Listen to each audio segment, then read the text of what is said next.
Hallelujah. Good morning. ಮತ್ತೊಂದು ಅನುದಿನದ ಧ್ಯಾನಕ್ಕಾಗಿ ಸಿದ್ಧರಾಗಿದ್ದೀರಾ? ಬನ್ನಿ ಚಿಕ್ಕ ಪ್ರಾರ್ಥನೆಯಿಂದ ಪ್ರಾರಂಭಿಸೋಣ. ಪರಿಶುದ್ಧ ದೇವರೇ, ನಿಮಗೆ ವಂದನೆಗಳು. ಉದಯದಲ್ಲಿಯೇ ನಿಮ್ಮ ವಾಕ್ಯದಿಂದ ನಮ್ಮ ಜೀವಿತ ಪ್ರಾರಂಭಿಸಬೇಕೆಂದು, ದಿನಚರಿ ಪ್ರಾರಂಭಿಸಿ ದಿನವಿಡೀ ನಿಮ್ಮ ಸನ್ನಿಧಿಯಲ್ಲಿ ನಡೆಯಬೇಕೆಂದು ನಿಮ್ಮ ಕೃಪೆಗಾಗಿ ಬೇಡಿಕೊಳ್ತೇವೆ. ಸಹಾಯ ಮಾಡಿರಿ ಎಂದು ಕ್ರಿಸ್ತನ ನಾಮದಲ್ಲಿ ಬೇಡುತ್ತೇನೆ ತಂದೆಯೇ, ಆಮೇನ್. ಒಂದು ಚಿಕ್ಕ ಮಾತು ಸಾಕು ಪ್ರಿಯರೇ. ದೇವರೇ, ನಾನು ಇಲ್ಲಿದ್ದೇನೆ. ದೇವರೇ, ನನ್ನನ್ನು ಜ್ಞಾಪಕ ಮಾಡಿಕೊಳ್ಳಿರಿ, ನನಗೆ ಸಹಾಯ ಮಾಡಿರಿ. ದೇವರೇ, ನನ್ನ ಜೊತೆಗೆ ಬನ್ನಿರಿ, ನನ್ನ ಜೊತೆ ಇರಿ. ನಿಮ್ಮ ಸನ್ನಿಧಿ ನನಗೆ ದಯಪಾಲಿಸಿರಿ, ನಿಮ್ಮ ಕೃಪೆ ನನಗೆ ದಯಪಾಲಿಸಿರಿ ಎಂಬ ಚಿಕ್ಕ ಕ್ಲುಪ್ತವಾದ ಪ್ರಾರ್ಥನೆಯನ್ನು ನಾವು ಯಾವಾಗ ಬೇಕೋ ಆವಾಗ, ಎಷ್ಟೇ ಕಡಿಮೆ ಸಮಯ ಇದ್ರೂ ಕೂಡ, ಎಲ್ಲೇ ಇದ್ರೂ ಕೂಡ, ಎಂಥದೇ ಪರಿಸ್ಥಿತಿಯಲ್ಲಿ ಇದ್ರೂ ಕೂಡ ಒಂದು ಕೂಗು ಕೂಗಿಕೊಂಡ್ರೆ ಸಾಕು, ದೇವರು ನಮಗೆ ತಪ್ಪದೇ ಉತ್ತರ ಕೊಡ್ತಾರೆ. ದಿನೇ ದಿನೇ ನಾವು ಜೀವಿಸುತ್ತಿರುವಾಗ ನಮಗೆ ಸುಖಗಳಿಗಿಂತಲೂ ಕಷ್ಟಗಳೇ ಹೆಚ್ಚಾಗ್ತಿವೆ. ಇದರ ಕುರಿತಾಗಿ ನಾನು ಹೇಳುವ ಅವಶ್ಯಕತೆಯೇ ಇಲ್ಲ. ನೀವೇ ಹೇಳ್ರೀಗ. ಇಲ್ಲ ಬ್ರದರ್, ನಮಗೆ ಯಾವ ದಿನವೂ ಕಷ್ಟವಿಲ್ಲ, ಯಾವುದೇ ವಿಷಯದಲ್ಲಾಗಲಿ ಕಷ್ಟ ಅಂದರೆ ಏನು ನಮಗೆ ಗೊತ್ತಿಲ್ಲ ಎಂದು ಯಾರಾದರೂ ಹೇಳಬಲ್ಲಿರಾ? ಹೇಳಲಿಕ್ಕಾಗ್ತದೋ?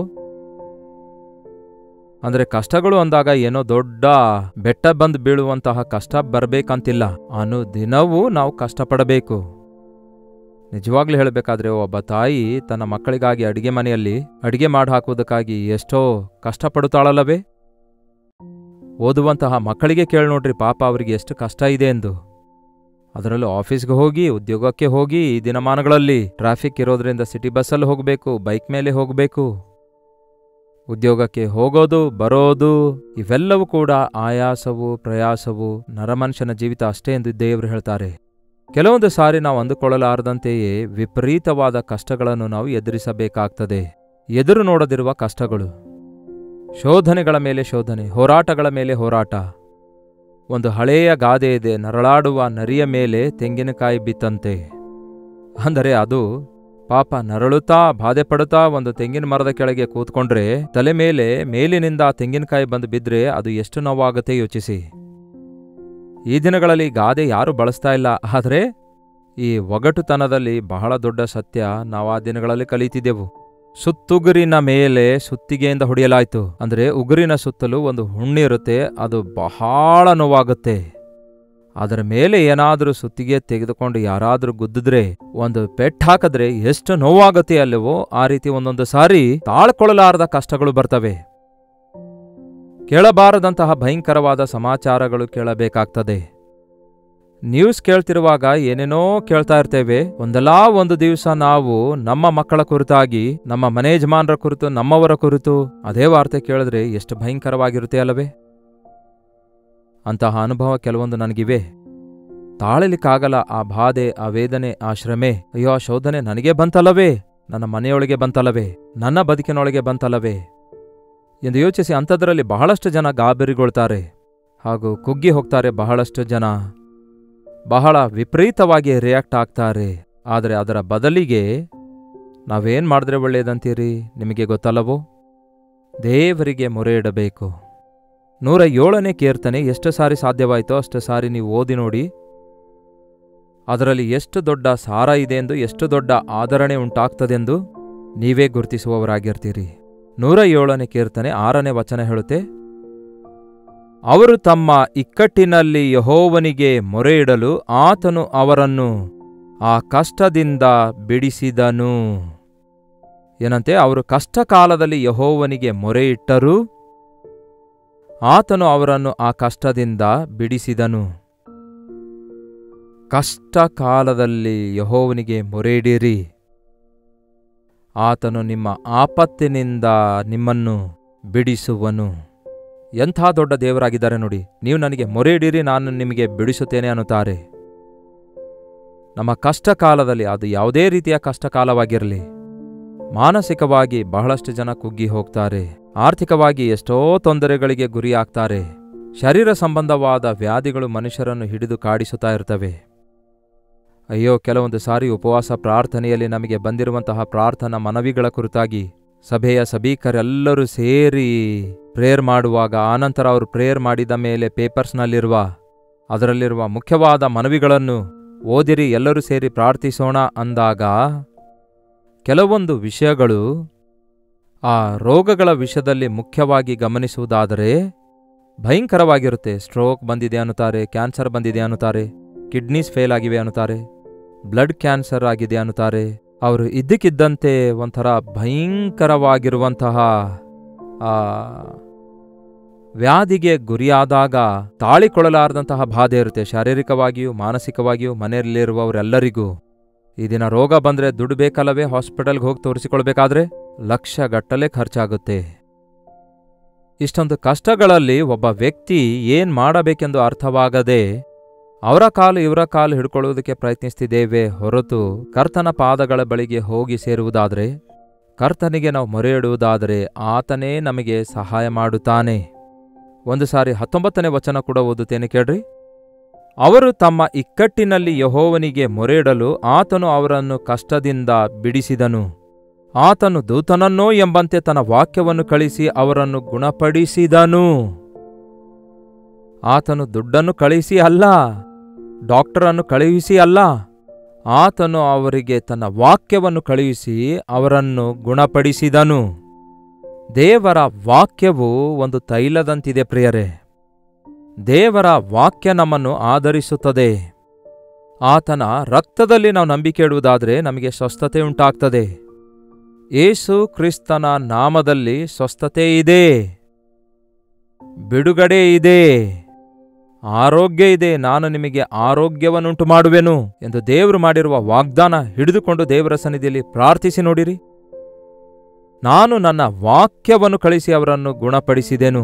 ಆತನು ಅವರಿಗೆ ಸಮಾಧಿಗೆ ಸೇರದಂತೆ ಅವರನ್ನು ಬಿಡಿಸುವನು. ಅಂದರೆ ಅವರು ಬಿದ್ದಿರುವ ಗುಂಡಿಯೊಳಗೆ ಬಿದ್ದಿದ್ದಾರೆ ಎನ್ನುವುದಾದರೆ, ನಮ್ಮ ಪಟ್ಟಣದಲ್ಲಿ ಬಂದು ಹೇಳ್ತಾರೆ ಕೆಲವೊಂದು ಜನ ವಿಶ್ವಾಸಿಗಳು, ಅಣ್ಣ ನಾನು ಸಾಲದಲ್ಲಿ ಮುಳುಗಿ ಹೋಗಿದ್ದೇನಣ್ಣ, ಸಾಲದಲ್ಲಿ ಬಿದ್ದೋಗಿದ್ದೇನಣ್ಣ ಎಂದು. ಅಯ್ಯಯ್ಯೋ, ಮುಳುಗಿ ಹೋಗಿದ್ದೇನೆ ಅನ್ನುತ್ತಾರೆ. ಅಂದರೆ ಸುತ್ತಲೂ ತಲೆಗೆ ಮೀರಿದ ಸಾಲ. ಈ ಸಾಲದ ಬಾಧೆ ಹೇಗಿರುತ್ತೆ ಗೊತ್ತಾ? ಇದು ಸ್ವಲ್ಪ ಅಲ್ಲವೋ ಎಂದು ಯೋಚಿಸಿ ತೆಗೆದುಕೊಂಡು ಸಾಲ ಕೊಟ್ಟವರು ಕೇಳ್ತಾ ಇಲ್ಲ ಅಂದುಕೊಂಡು ಹಾಗೆ ವರ್ಷಗಟ್ಟಲೆ ಅದನ್ನು ಬಿಟ್ಟು ಬಿಡುವುದಾದರೆ ಬಡ್ಡಿಗೆ ಚಕ್ರಬಡ್ಡಿ ಹಾಕಿ, ಅಯ್ಯಯ್ಯೋ, ಕೆಲವರು ನನಗೆ ಹೇಳ್ತಾರೆ 1,00,000 ತೆಗೆದುಕೊಂಡಿದ್ದೆ, ಆದರೆ ಈಗ ತಿರುಗಿ 10 ಲಕ್ಷ ಕಟ್ ಅನ್ನುತ್ತಾ ಇದ್ದಾರೆ ಎಂಬುದಾಗಿ ಹೇಳ್ತಾರೆ. ಹಾಗೆ ಹೇಳೋದಾದ್ರೆ ಹೇಗೆ ತೀರ್ಸ್ಲಿಕ್ಕಾಗತ್ತೆ? ನಿಮ್ಮ ಸಂಪಾದನೆಯಷ್ಟು 50,000 ಕೂಡ ಇಲ್ಲ, ಹೇಗೆ ಕಟ್ತೀರಿ 10 ಲಕ್ಷ ಸಾಲ? ಈ ರೀತಿ ಸಾಲಕ್ಕೆ ಗುರಿಯಾಗಿ ಯಾವ ಕಡೆ ಹೋಗಬೇಕೆಂದು ದಾರಿ ತೋಚದೆ ಎಷ್ಟೋ ಜನ ಕುಗ್ಗಿ ಹೋಗ್ತಾರೆ. ನಾನಾ ವಿಧವಾದ ರೋಗಗಳಲ್ಲಿ ಕುಗ್ಗಿ ಹೋಗ್ತಾರೆ.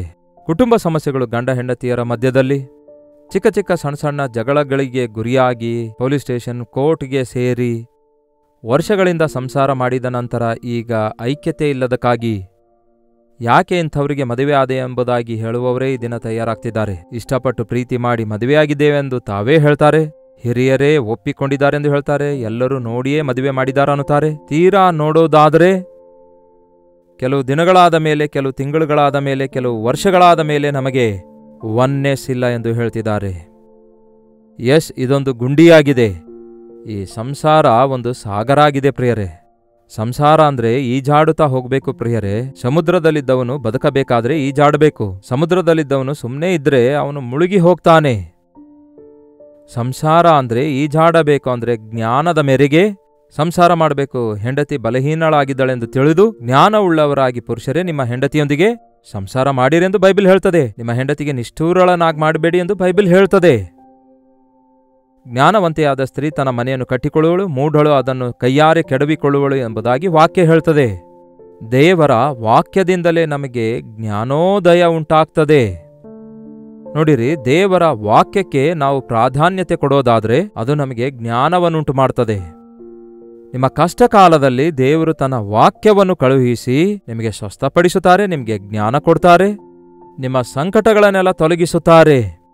ಅವರು ಸಮಾಧಿಯೊಳಗೆ ಸೇರದಂತೆ ಅವರನ್ನು ಬಿಡಿಸುವನು. ಅವರು ಯೆಹೋವನ ಕೃಪೆಗೋಸ್ಕರವೂ ಆತನು ಮಾನವರಿಗಾಗಿ ನಡೆಸಿದ ಅದ್ಭುತಗಳಿಗೋಸ್ಕರವೂ ಆತನನ್ನು ಕೊಂಡಾಡಲಿ, ಕೃತಜ್ಞತಾ ಸ್ತುತಿಗಳನ್ನು ಸಮರ್ಪಿಸಲಿ. ಎದಕ್ಕಾಗಿ ಅಂತೆ? ಆತನ ಕೃಪೆಗೋಸ್ಕರವೂ ಆತನು ಮಾಡಿರುವ ಮಹತ್ಕಾರ್ಯಗಳಿಗೋಸ್ಕರವೂ ನಾವು ದೇವರಿಗೆ ಸ್ತುತಿಯನ್ನು ಸಲ್ಲಿಸಬೇಕು. ಬಹಳಷ್ಟು ಸಾರಿ ನಾವು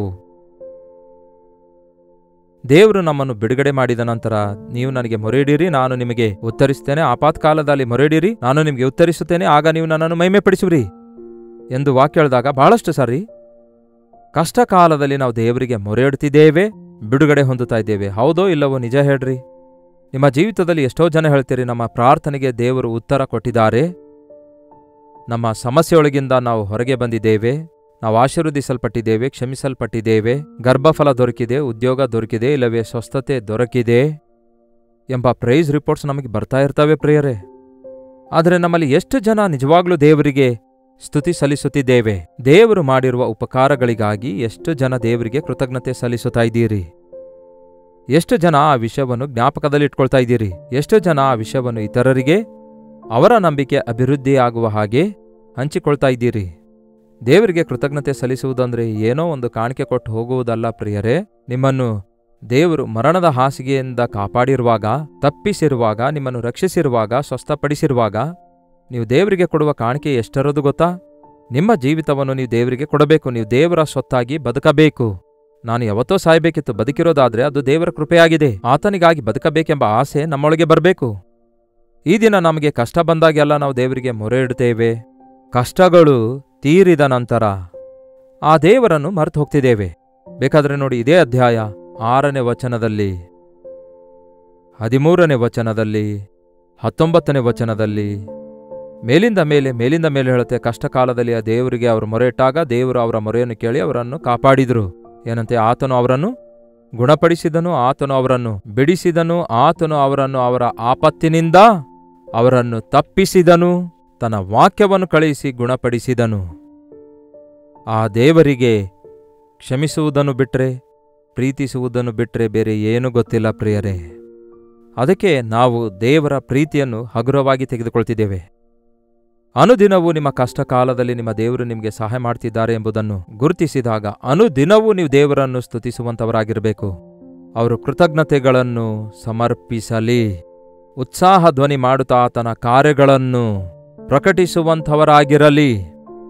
ದೇವರು ಮಾಡಿರುವ ಮಹತ್ ಕಾರ್ಯಗಳನ್ನು, ಸ್ತೋತ್ರಕ್ಕೆ ಪಾತ್ರನಾಗಿರುವ ಕಾರ್ಯಗಳನ್ನು ಮುಚ್ಚಿಡದಂತೆ ಮಕ್ಕಳವರೆಗೂ ಅವುಗಳನ್ನು ತಿಳಿಯಪಡಿಸುತ್ತಾ ಇರಬೇಕು ಎಂಬುದಾಗಿ ದೇವರ ವಾಕ್ಯ ಹೇಳ್ತದೆ ಪ್ರಿಯರೇ.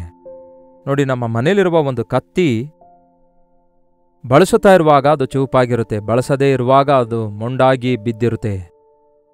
ನಾವು ನಮ್ಮ ಸಾಕ್ಷಿಯನ್ನು ಕೂಡ ಇತರರಿಗೆ ಹೇಳುತ್ತಿರುವಾಗ ನಮಗೆ ಜ್ಞಾಪಕ ಮಾಡಿಕೊಳ್ತಿದ್ದೇವೆ, ನಾವು ಅವುಗಳ ಮುಖಾಂತರ ಮತ್ತೊಮ್ಮೆ ನಂಬಿಕೆಯಲ್ಲಿ ಅಭಿವೃದ್ಧಿ ಹೊಂದುತ್ತಾ ಇದ್ದೇವೆ. ಅದಕ್ಕೆ ದೀಪ ಬೆಳಗಿಸಿ ಯಾರೂ ಮಂಚದ ಕೆಳಗಿಡಬಾರದು, ತಟ್ಟೆ ಕೆಳಗಿಡಬಾರದು, ದೀಪ ಸ್ತಂಭದ ಮೇಲೆ ಇಡಬೇಕೆಂದಿದ್ದಾರೆ ಯೇಸು. ದೇವರು ನಿಮಗೆ ಏನೆಲ್ಲಾ ಉಪಕಾರ ಮಾಡಿದಾರೆಂದು ಯಾವತ್ತೇ ಆಗಲಿ ಯಾರಿಗೇ ಆಗಲಿ ಸಾಕ್ಷಿ ಕೊಟ್ಟಿದ್ದೀರಾ?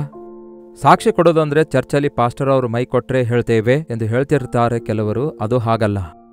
ಆ ದಿನ ದೆಕಪೋಲಿಯಲ್ಲಿ ಆ ಗೆರಾಸೀನ ಸೀಮೆಯಲ್ಲಿ ದಂಡು ಎಂಬ ದೆವ್ವ ಹಿಡಿದಂಥವನು ಹೇಗೆ ದೆವ್ವದಿಂದ ಬಿಡುಗಡೆ ಹೊಂದಿದ್ದಾನೆ ಎಂದು ಸಾಕ್ಷಿ ಕೊಟ್ಟಾಗ ಆ ಪ್ರಾಂತ್ಯದಲ್ಲಿದ್ದವರೆಲ್ಲ ರಕ್ಷಿಸಲ್ಪಡ್ತಾರೆ.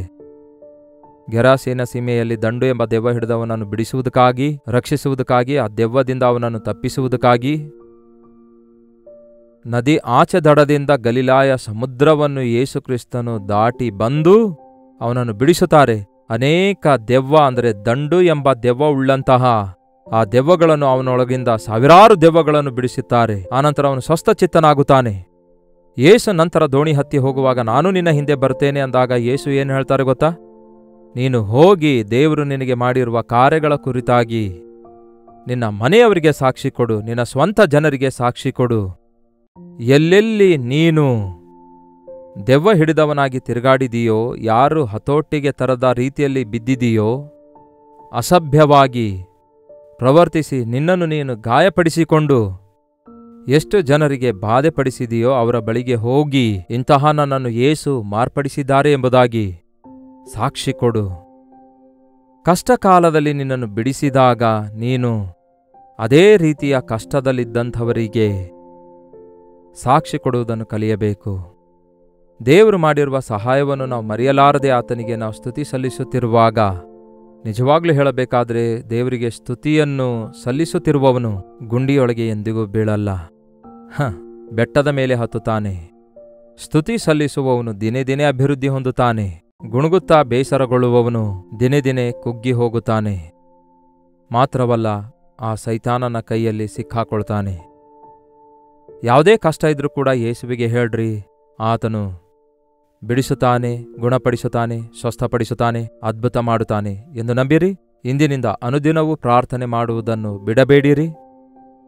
ದೇವರ ಸನ್ನಿಧಿಯಲ್ಲಿ ಉಪವಾಸವಿದ್ದು ಪ್ರಾರ್ಥಿಸುವುದನ್ನು ಜ್ಞಾಪಕದಲ್ಲಿಟ್ಕೊಳ್ರಿ.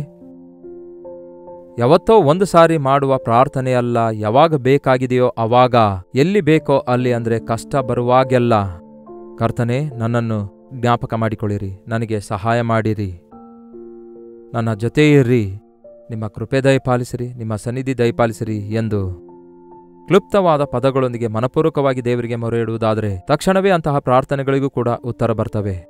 ಪ್ರಾರ್ಥನೆ. ಪರಿಶುದ್ಧ ದೇವರೇ, ನಿಮಗೆ ವಂದನೆಗಳು. ಶ್ರಮೆ ಇರಲಾರದಂತೆ, ಕಷ್ಟ ಇರಲಾರದಂತೆ ನಾವು ಈ ಲೋಕದಲ್ಲಿ ಬದುಕಲಿಕ್ಕಾಗಲ್ಲ. ಶ್ರಮೆಗಳ ಮಧ್ಯದಲ್ಲಿ ನೀವು ಜೊತೆ ಇರುವ ದೇವರಾಗಿದ್ದೀರಿ. ಕಷ್ಟ ಕಾಲದಲ್ಲಿ ಮೊರೆ ಇಡುವುದಾದರೆ ಬಿಡಿಸುವ ದೇವರು ನೀವಾಗಿದ್ದೀರೆಂದು ಮರೆಯಲಾರದೆ, ಶೋಧನೆ ಹೋರಾಟಗಳು ಎದುರಾಗುತ್ತಿರುವಾಗ ನಾವು ಸೋತು ಹೋಗುವವರಾಗಿರದೆ ನಂಬಿಕೆಯಿಂದ ಅವುಗಳನ್ನೆಲ್ಲ ಎದುರಿಸುವ ಹಾಗೆ ನಿಮ್ಮ ಸಾಕ್ಷಿಗಳಾಗಿ ಜೀವಿಸಲು ಸಹಾಯ ಮಾಡಿರಿ ಎಂದು ಕ್ರಿಸ್ತನ ನಾಮದಲ್ಲಿ ಬೇಡುತ್ತೇನೆ ತಂದೆಯೇ, ಆಮೇನ್. ತಂದೆಯಾದ ದೇವರ ಪ್ರೀತಿಯೂ ಮಗನಾಗಿರುವ ಕ್ರಿಸ್ತನ ಕೃಪೆಯೂ ಆದರಣೆಕರ್ತನಾದ ಪವಿತ್ರಾತ್ಮನ ಸಹವಾಸವು ಕೂಡಿ ಬಂದಿರುವ ನಮ್ಮೆಲ್ಲರ ಸಂಗಡ ಇಂದಿಗೂ ಸದಾಕಾಲಕ್ಕೂ ನೆಲೆಯಾಗಿರಲಿ. ಆಮೇನ್. ದೇವರಿಗೆ ಸ್ತೋತ್ರ. ನಿಮ್ಮ ಪ್ರಾರ್ಥನಾ ಮನವಿ 8939731313 ನಂಬರ್ಗೆ ನೀವು ಇತರ ದೇಶದಿಂದ ವೀಕ್ಷಿಸುವುದಾದರೆ ಕೊಡಲ್ಪಟ್ಟಂತಹ ಇದೇ ನಂಬರಿಗೆ ಒಂದು ಟೆಕ್ಸ್ಟ್ ಇಲ್ಲವೇ ವಾಯ್ಸ್ ಮೆಸೇಜ್ ಮುಖಾಂತರ ವಾಟ್ಸಪ್ ಕಳಿಸಿಕೊಡಿರಿ. ನಿಮ್ಮ ಪಕ್ಷದಲ್ಲಿ ಪ್ರಾರ್ಥಿಸಲು ನಾವು ಯಾವತ್ತಿಗೂ ಸಿದ್ಧರಾಗಿದ್ದೇವೆ. ನೀವು ಕೂಡ ಪ್ರಾರ್ಥಿಸಬೇಕು ಪ್ರಿಯರೇ. ಈ ದಿನ ಬ್ಯಾಂಗ್ಳೂರಿನಲ್ಲಿ get together. Hudson community centre, CSI compound opposite Mitralaya, girls school, corporation circle, Bangalore. ತಪ್ಪದೆ ಬನ್ನಿರಿ. ಮತ್ತೆ ನಾಳೆ ಯಥಾಪ್ರಕಾರ ಇದೇ ಅನುದಿನದ ಧ್ಯಾನ ಎಂಬ ಕಾರ್ಯಕ್ರಮದಲ್ಲಿ ಭೇಟಿಯಾಗೋಣ. ಅಲ್ಲಿಯವರೆಗೂ ದೇವರ ಮಹಾಕೃಪೆ ನಿಮ್ಮೆಲ್ಲರೊಂದಿಗಿರಲಿ. ನೀನೇ ನನ್ನ ಪ್ರಾಣಾಧಾರವು, ನೀನೇ ನನ್ನ ಜೀವಾಧಾರವು, ನೀನೇ ನನ್ನ ಪ್ರಾಣಾಧಾರವು, ನೀನೇ ನನ್ನ. ಹಾಲೆಲೂಯಾ. ದೇವರಿಗೆ ಸ್ತೋತ್ರ. ಬೆಂಗಳೂರಿನ ಸುತ್ತಮುತ್ತಲಿರುವಂಥವರೆಲ್ಲರಿಗೂ ಶುಭವಾರ್ತೆ. ಪ್ರತಿದಿನ ದೇವರ ವಾಕ್ಯ ಅನೇಕ ಭಾಷೆಗಳಲ್ಲಿ ಕೇಳುತ್ತಿರುವ ನಿಮ್ಮೆಲ್ಲರಿಗೆ ಮುಖಾಮುಖಿಯಾಗಿ ಭೇಟಿಯಾಗಲು, ನಿಮಗೋಸ್ಕರ ವೈಯಕ್ತಿಕವಾಗಿ ಪ್ರಾರ್ಥಿಸಬೇಕೆಂದು ಬ್ಯಾಂಗ್ಳೂರ್ಗೆ ಬರ್ತಿದ್ದೇವೆ. ಆಗಸ್ಟ್ 27ನೇ ತಾರೀಕಿನಂದು ಮಧ್ಯಾಹ್ನ 2 ಗಂಟೆಯಿಂದ 5 ಗಂಟೆವರೆಗೂ, ರಾತ್ರಿ 6 ಗಂಟೆಯಿಂದ 10 ಗಂಟೆವರೆಗೂ ನಡೆಯುವ ಈ 2 ಸೆಷನ್ನಲ್ಲಿಯೂ ಪಾಲ್ಗೊಳ್ಳುವುದಕ್ಕಾಗಿ ಸಿದ್ಧರಾಗಿ ಬನ್ನಿ.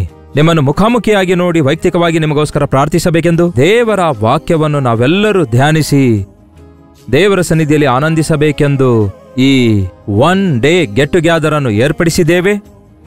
ಬನ್ನಿರಿ, ಕುಟುಂಬವಾಗಿ ಕೂಡಿ ಬನ್ನಿರಿ. ದೇವರ ಸನ್ನಿಧಿಯಲ್ಲಿ ನಾವೆಲ್ಲರೂ ಸೇರಿ ದೇವರ ವಾಕ್ಯ ಧ್ಯಾನಿಸೋಣ, ಆತನನ್ನು ಆರಾಧಿಸೋಣ. ಮತ್ತಷ್ಟು ಮುಖ್ಯವಾಗಿ ನಿಮ್ಮ ಸಾಕ್ಷಿ ಕೇಳುವುದಕ್ಕಾಗಿ, ನಿಮಗಾಗಿ ಪ್ರಾರ್ಥಿಸುವುದಕ್ಕಾಗಿ ನಾನು ಎಷ್ಟೋ ಆಸೆಯುಳ್ಳವನಾಗಿದ್ದೇನೆ. ಸೋಷಿಯಲ್ ಮೀಡಿಯಾದ ಮೂಲಕ, ಟೆಲಿವಿಷನ್ ಮೂಲಕ ವಾಕ್ಯ ಕೇಳುತ್ತಿರುವ ನಿಮ್ಮನ್ನು ಮುಖಾಮುಖಿಯಾಗಿ ಭೇಟಿಯಾಗಿ ಎಷ್ಟೋ ಬಲಪಡಿಸಬೇಕೆಂಬ ಆಸೆಯಲ್ಲಿದ್ದೇವೆ. ತಪ್ಪದೆ ಬನ್ನಿರಿ. ಬ್ಯಾಂಗ್ಳೂರಿನಲ್ಲಿ ಹಡ್ಸನ್ ಕಮ್ಯುನಿಟಿ ಸೆಂಟರ್ನಲ್ಲಿ, CSI ಕಾಂಪೌಂಡ್ನಲ್ಲಿ ಈ 1 ಡೇ ಗೆಟ್ ಟುಗ್ಯಾದರ್ ನಡೆಯುತ್ತದೆ. ಹೆಚ್ಚಿನ ವಿವರ ಬೇಕಾಗುವುದಾದರೆ 8939393939 ನಂಬರ್ಗೆ ನೀವು ಕರೆ ಮಾಡಿ, ಇಲ್ಲವೇ ನೀವು ಕಾಣುತ್ತಿರುವ ನಂಬರ್ಗಳಿಗೆ ನೀವು ವಾಟ್ಸಪ್ ಕಳಿಸಿಕೊಡಿರಿ. ಲಿಂಕ್ ನಿಮಗೆ ಕಳಿಸುತ್ತೇವೆ. ತಪ್ಪದೆ ಬರ್ತೀರಲ್ಲವೇ? ನೀನೇ ನನ್ನ ಪ್ರಾಣಾಧಾರವು,